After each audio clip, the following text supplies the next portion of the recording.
샬롬. 믿음으로 의롭게 된다. 이것은 신앙의 근본이요, 신앙의 가장 중요한 요소가 될 것입니다. 우리가 어떻게, 사람이 어떻게 의롭게 되어서 하나님과 교제할 수 있고 하나님의 자녀가 되고 천국에 대한 소망을 가질까 하는 궁금증과 도전에 대했을 때 성경은 명쾌하게 하나님이 주시는 은혜로 하나님의 그 그리스도의 십자가 보혈을 바라보는 믿음으로 의롭게 된다라는 것을 증거해 놓고 있습니다. 갈라디아서 2장 11절에서 21절에는 어리석은 사람들, 종교 생활을 열심히 했지만 한순간의 유혹으로 외식해서 어리석음을 빠졌던 사람들, 그러나 이를 지적하고 믿음으로 의롭게 되고, 그리고 우리의 일상생활이 믿음으로 의롭게 되었다면 우리가 일상생활에 어떻게 살아야지는 데 대해서 증거에 대한 말씀이 있습니다. 이 말씀을 통해서 도전과 은혜를 받기를 원합니다. 영적 유혹에 빠지지 말라는 것입니다. 사실은 영적이라는 말을 썼지만 성도들은 유혹에 빠지지 않도록 주의하셔야 됩니다. 육체적인 유혹은 요새는 너무 많고 물질적인 유혹, 환경적인 유혹이 너무 많이 빠져서 아픈 상처들이 있을 겁니다. 그런데 이 영적 유혹 같은 것은 아주 별거 아닌 것 같지만 사실은 열심히 달려갔지만 그 앞에 축복된 상급이 있든지 아니면 파멸의 길이 있든지 전혀 유혹인지 참된 길인지를 구별해야 됩니다. 그래서 성경에는 아주 놀라운 사건이 하나 기록되어 있습니다. 게바가 안디옥에 있을 때 이방 땅이죠. 그 당시 유대인들이 생각하기에는 이방 땅, 이스라엘 넘어서 이방 땅에 있을 때 책망받을 일이 있어서 사도 바울이 크게 책망하였다라는 역사적인 기록가 있습니다. 성경 이름에 게바라고 보십시오. 베드로라고 표현하지 않고 게바라고 표현할 때는 아직도 예수님을 따라가는 제자지만 인간적인 모습이 남았을 때 이렇게 표현을 많이 합니다. 즉, 베드로가 뭔가 부족한 것이 있었다라는 것을 지금 우리가 알고 있습니다. 근데 게바가 어떤 사람입니까? 게바는 이스라엘 백성들의 할례자 유대인들에게는 사도, 성도가 아닌 사도, 하나님의 말씀을 대언하는 제자 중에 제자로 칭송받고 있었던 사람입니다. 그만큼 많은 능력을 행했습니다. 정말 안진뱅을 일으키게 하고 놀라운 이적을 해서 예수님이 계셨을 당시의 모습과 함께 정말 놀라운 이적을 해서 많은 사람들이 예수님이 승천하시고 나서 아하, 예수님의 제자인, 그리고 그 중에 수제자인 베드로가 정말 놀라운 역사에서 우리는 이들을 따른 그 말씀을 참으로 믿고 따르기 때문에 정말 사도란 피어를 했습니다. 그런데 사도 바울은 같은 유대인이었지만 복음을 전도하는 대상을 이방 사람들, 그 당시에 유대인인 이방 사람들의 증거에서 이방인의 사도로 이렇게 구명이 됐습니다. 즉, 선교 비전과 방향이 달랐던 것입니다. 그렇지만 엄청 존경받던 사람, 최고의 교회의 지도자 중에 한 사람이 그 당시에가 베드로였습니다.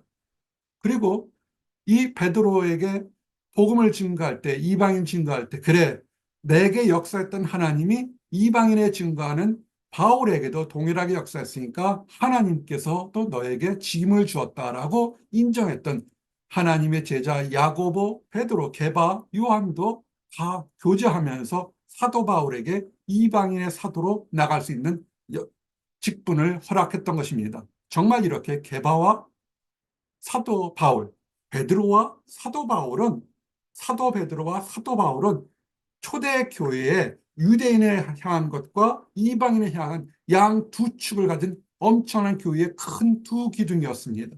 그런데 베드로가 문제가 있어서 크게 다퉜다는 것입니다.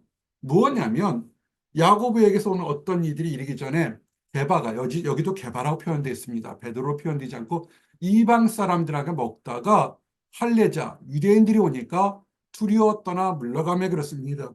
우리가 보기엔 이게 이상할 게 하나도 없습니다. 와서 식사를 하는데 식사 자리에 그 당시 로마 사람이나 다른 이방 사람들, 유대인이 아닌 다른 사람과 함께 크리스찬들이겠죠. 식사를 하는데 본국에서 유대인, 할례파 유대인들이 딱 오니까 자리를 떠났다. 이게 왜 이상한가 의심할지 모르겠지만 그 당시 사람들은, 유대인들은 이방인들과 식사를 같이 하지 않았습니다. 영적인 교만 때문에 로마의 속국이면서도 우리는 하나님의 선민이기 때문에 이방인들은 죄인이라 쳐서 나는 죄인이 아니요, 이방인들은 죄인한 선민의식이 굉장히 강하게 있었습니다. 이것은 종교의식에도 강했고 엄청나게 강해서 하나님의 제자요 수제자라고 일컫던 게바가 이방인들이 오니까 밥 먹다가 놀래서 떠나간 겁니다. 같이 밥 먹던 이방인들이 누구겠습니까? 이방인 중에서 이제 크리스찬으로 변화된 사람들이 있었을 것입니다. 그런데 덩달아 따라간 사람들이 있습니다. 바나바입니다. 개인적으로 작은 목자는 이 바나바를 굉장히 존경합니다. 온유한 사람이고 청년 사울이 바울로 변했을 때 많은 사도들이 의심했을 때 이거는 거짓말이라고 할 때 하나님께서 하셨으니 하나님의 역할을 그 악한 사람이 의로운 사람을 변했던 것을 보증했던 사람이 바나바입니다. 그래서 초대교회 때 사역을 사울과 바나바, 바울과 바나바 함께 사역할 정도로 그렇게 믿음이 좋은 사람인데 갑자기 게바가 벌떡 일어나니까 믿음 좋은 바나바도 덩달아서 유대인과 이방인들은 함께하면 안 되는 것을 자리를 떠나버렸습니다. 이것은 이스라엘 백성들의 관점에서 보면 맞고 잘한 것입니다. 밥을 같이 안 먹거든요. 근데 만약에 이것이 옳다고 판정되면 우리가 믿는 기독교는 그때 없을 겁니다. 유대 종교로 유대인들만을 위한 기독교로 남게 된 것입니다. 왜냐하면 유대인들은 1등 국민이고 이방인들 중에서 크리스찬이 돼도 여전히 2등 국민으로 되는 그런 차별이 생기는, 하나님도 원치 않는 그런 선악을 구별하고 죄인과 의인을 구별하는 그런 역할을 한 것입니다. 그럴 때 불같은 사도 바울이 얘기를 합니다. 이거는 아니다. 예수 그리스도께서 이 땅에 오시는 것이 의인들만을 위해서, 똑똑한 사람들만 위해서, 미인들을 위해서, 부자를 위해서, 권력자만을 위한 것이 아니라 죄인들을 위해서, 연약한 자를 위해서, 넘어진 자를 위해서, 모든 사람들을 위해서 오셨는데 차별하지 않고 그들에게 복음의 진리를, 해방을, 죄용서함을 하셨는데 왜 유대교의 율법에 따라서 지금 차별하느냐고 정죄를 크게 했던 것입니다. 왜 유대인으로 태어나서 그 유대인이 아닌 다른 사람들에게 억지로 이방인을 유대인처럼 살게 율법에 다시 막 끌어들이냐고 책망한 것입니다. 예수님의 복음의 진리, 그리고 하나님의 말씀과 거리가 먼 유대 율법으로 돌아가게 만들려고 한 것입니다. 이것은 잘못된 거죠. 우리가 이런 실수들을 많이 합니다.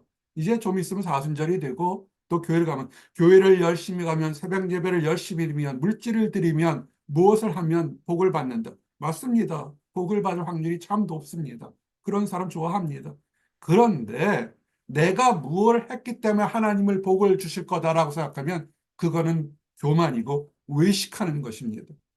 하나님께서 우리에게 선물을, 은혜를 주었는데 내가 무엇을 한 것처럼 이 정도면 하나님 주시겠지, 거의 하나님과 동격인 관계로 하나님과 니고시에이션, 비즈니스 협상을 하게 되는 것입니다. 영적 의식은 한순간에 찾아올 수 있습니다. 우리가 예배를 드린 것은 전적으로 우리 같은 사람을 구원한 그것을 보서 감사하는 것입니다. 사도 바울이 얘기했잖아. 우리는 유다인이고 이방 죄인이 아니되 그들은 영적으로 선민인 것을 알고 있었습니다. 그러나 그것은 종교적인 유대교의 율법이지 실질은 그런 것이 아니라는 것입니다. 구약 시대에 수없이 많은 제사와 희생 제물을 드렸습니다. 그래서 유대인들이 거룩해졌나요? 아니죠. 희생 제물을 드린 게 뭡니까? 양을 죽이고 소를 죽이고, 내가 죽어야 되는데 내 대신 양을 죽였으니까, 소를 죽였으니까 용서해 달라고 했지만 그들은 여전히 범죄했습니다. 율법은 뭡니까? 이것은 잘못된 것이다, 저것은 옳은 것이다 가르쳤지만 율법을 지킨다 해서 그들이 의롭게 된 것은 역사상 없었다는 것입니다. 모세도 그러지 못했습니다. 그래서 온 게 뭡니까? 예수님이 이 땅에 오신 것 아닙니까? 의롭게 되는 것은 율법을 지키는 것이 아니라 예수 그리스도를 믿는다는 것. 예수 그리스도 믿는다는 것입니까? 우리를 위해서 희생양으로 세상 죄를 지고 가는 십자가의 어린 양으로 이 땅에 오신 것을 믿는 것. 그것이 의롭게 되는 것이죠. 그리스도를 믿음으로 율법의 행위가 아니고 내가 무엇을 했고 희생자물을 드렸고 어떻게 해서 내가 하나님 앞에서 은혜 받는 것이 아니라 나 같은 죄인까지도 나같이 부족하고 변덕스럽고 이기적이고 이간질하는 나같이 부족한 사람까지 위해서라도 십자가를 지셨던 하나님의 사랑이 너무너무너무너무 간절히 감사해서 시간도 마음도 몸도 드리겠다는 본질적인 그 믿음이 우리를 의롭게 한다는 사실을 이야기하고 있는 것입니다. 이를 통해서 우리가 의로워질 수 있는 것입니다. 믿음으로 의롭게 된다는 것은 아주 간단합니다. 우리는 할 수 없지만 화목제물, 하나님 앞에서 우리 죄를 용서하도록 예수 그리스도가 십자가에 달려 죽으시고 부활하시고 그 피로 우리가 거듭나고 죄 용서 받았다는 그 사실 하나. 그리고 우리가 아직도 죄인이었고 아직도 있는데 아직도 심판이 마지막 심판이 오지 않았던 것은 하나님께서 한 사람이라도 더 구원하시려고 오래 참고 기다리고 기다리고 기다리는 하나님의 자비하심이 있다는 것을 깨닫는 것, 이것이 중요한 것입니다. 다시 한번 말씀드립니다. 하나님 앞에 은혜 받는 것, 의롭게 되는 것은 율법의 행위가 아닙니다. 율법을 지키는 사람들은 지금 이스라엘 백성 현재도 우리는 흉내도 내지 못합니다. 매일같이 새벽 예배 드렸다고 자랑하지 마십시오. 그거는 율법 행위의 한 축에 속하지도 않습니다. 그들은 음식을 금하고 행위를 금하고 정말 모든 삶 자체가 너무너무 열심히 절제합니다. 근데 문제가 뭡니까? 그들에게는 기쁨이 없지 않습니까? 율법의 행위로는 자유함도 의롭다함을 얻지 못하게 된 것입니다. 자기 의로 의롭게 되면 내가 이만큼 노력해서 의로워졌습니다. 내가 하나님 앞에서 이렇게 거룩한 예배를 드려서 의롭게 됐다고 그러면 우리는 또다시 범죄하고 넘어질 때 그때는 어떻게 해석하겠습니까? 십자가를 지신 예수의 그 능력은 부족한 것입니다. 부족하기 때문에 내가 또 죄를 진 것입니다. 내가 죄를 진 것이 아니라 그리스도의 능력이 부족해서 내가 또 죄를 진 그런 역설적인 모순을 갖게 된 것입니다. 이 모순 때문에 이단들이 나온 거 아닙니까? 여러분들이 교회를 다니는데 또 여전히 죄를 짓기 때문에 그것은 그리스도의 능력이 부족했기 때문에 내가 자칭 예수, 재림 예수기 때문에 나를 믿으면 진정으로 구원받을 거라고 선전하는 그런 이단들이 무지하게 많지 않습니까? 왜 예수 그리스도를 또다시 예수 그리스도가 죄를 져서 십자가에 또 못 박히도록 노력을 하십니까? 예수님이 무슨 죄가 있습니까? 예수님은 우리를 위해 사랑하셔서 십자가에 달려 죽으셨는데 왜 십자가에 달려 죽으신 그 능력을 부인하게 만드는 겁니까? 우리가 죄를 지면 안 됩니다. 크리스찬이 죄를 짓는 것은 그냥 그럴 수 있지가 아니라 그리스도의 능력을 부족하게끔 오해하게 만드는 것입니다. 그래서 사도 바울이 크게 외칩니다. 예수 그리스도가 헐었던 것, 율법으로는 구원받지 못하지만 하나님의 사랑으로 그리스도의 보혈로 구원받는다고 새롭게 다리를 세우고 축복의 다리를 만들었는데 그게 부족하고 이해되지 못하고 나의 죄성이 다시 발해서 그걸 허물고 율법으로 내가 무엇을 했기 때문에 내가 남들과 다른 봉사를 했기 때문에 내가 남들과 다른 직분을 가졌기 때문에 나는 너희들과 다르다는 이런 차별적인 행동을 하게 된다면 그것은 외식하는 것이라는 것입니다. 그래서 사도 바울은 내가 매일 죽노라. 율법에 대해서 매일 죽고 죄에 대해서 매일 죽고 욕심에 대해서 매일 죽고 매일 죽으니 어떻게 되겠습니까? 하나님께서 매일 다시 살리시죠. 율법 하나님의 능력으로 새롭게 살게 만드는 것입니다. 내 의지가 아니라 하나님으로 살아온 것을 매일 새롭게 사는 것입니다. 우리가 새롭게 사는 것이 뭡니까? 결단이 아니라 하나님의 은혜로 새롭게 사는 것입니다. 그리고 이제는 크리스찬이 됐다면 옛 모습에서는 벗어나야 됩니다. 어떤 사람은 크리스찬이 됐다 그러면서 여전히 옛 모습대로 살려고 하는 사람들이 있습니다. 아니죠. 우리는 그리스도와 함께 십자가에 같이 못 박혔습니다. 십자가에 못 박혀서 어떻게 했습니까? 못 내려오죠. 내려올 수가 없잖아요. 우리는 죄와 함께 그리스도와 함께 십자가에 못 박혀 죽은 사람들입니다. 근데 예수님께 부활한 것처럼 우리도 옛 모습은 죽고 새로운 사람으로 살아간 새로운 삶, 은혜로운 삶을 살도록 하는 것입니다. 그것을 믿음으로 내가 나의 육체 가운데 사는 것은 내가 지금 아직 살아있는 것은 나를 위하여 죽으신 예수 그리스도를 믿는 믿음으로 살아가는 것이다. 이것을 고백하시고 믿으시기 바랍니다. 그리고 우리는 죄의 종이 아닙니다. 우리가 대화를 하거나 우리가 이야기를 할 때 여전히 부정적이고 여전히 퇴폐적이고 여전히 죄성에 서 있는 발언을 많이 할 때가 있습니다. 믿는 건지 안 믿는 건지 차별이 없습니다. 믿는 사람들의 발언은 뭡니까?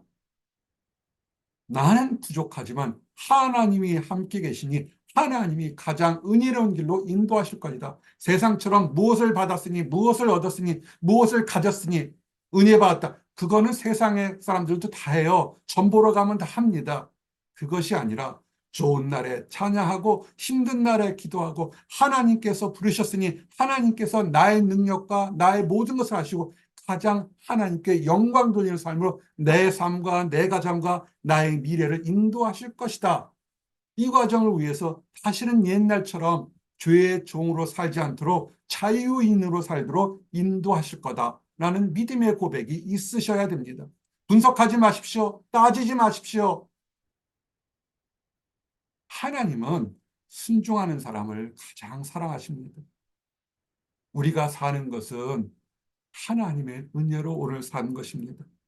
오늘 하나님의 은혜가 있기 때문에 나와 여러분이 예배의 자리에 함께 있고 이 말씀을 들을 수 있었던 것입니다.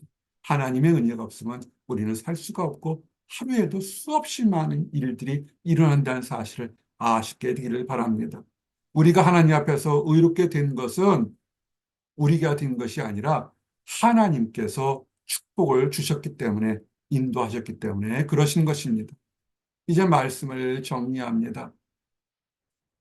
영적인 유혹에 빠지지 마십시오. 종교 생활을 통해서 의롭게 된다는 것을 착각하지 마십시오. 우리가 의롭게 된 것은 전적인 선물인 것입니다. 너무 큰 선물을 받아서 사람들은 이 선물을 인식하지 못하는데 아닙니다.